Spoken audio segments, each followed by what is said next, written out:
பிரைஸ்லார் கர்த்தருடைய நாமத்துக்கு மகிமை உண்டாவதாக. இந்த நாளிலும் வேர்ட் ஆஃப் கைடன்ஸ் இயேசுவே வழி ஜெபத்தோட்டத்திலிருந்து கேட்கலாமா? 1 யோவான் 5ஆம் அதிகாரம் 16ஆம் வசனம். மரணத்துக்கு ஏதுவல்லாத பாவத்தை தன் சகோதரன் செய்ய ஒருவன் கண்டால் அவன் வேண்டுதல் செய்ய கடவன் என்பதாக. ஆம் தேவ பிள்ளைகளை, இன்றைக்கு இந்த வார்த்தை தான் கர்த்தர் நமக்கு கொடுக்கிறார். இந்த காரியத்திற்காகவே இயேசுவே வழி ஜெபத்தோட்டத்தை கர்த்தர் நமக்கு கொடுத்தார். மரணத்துக்கு ஏதுவல்லாத பாவம் என்ன தெரியுமாங்க?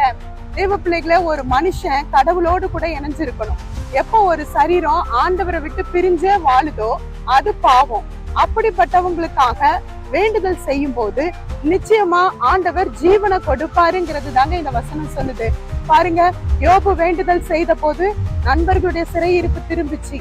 நாம கூட பாவம் செஞ்ச போது சிலுவையில அரைஞ்ச இயேசு கிறிஸ்து பிதா கிட்ட மன்னிப்பு கேட்டார். பாத்தீங்களா?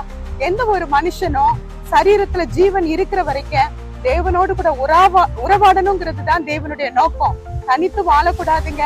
அப்படி வாழ்ந்தா அவனுக்காக ஜெபிக்கணும், வேண்டுதல் செய்யணும். அவங்களுக்காக நம்ம வேண்டுதல் செய்யணுங்கிறது தான் தேவனுடைய நோக்கம். நாம வேண்டுதல் செய்தா அவர் ஜீவனை கொடுப்பார்.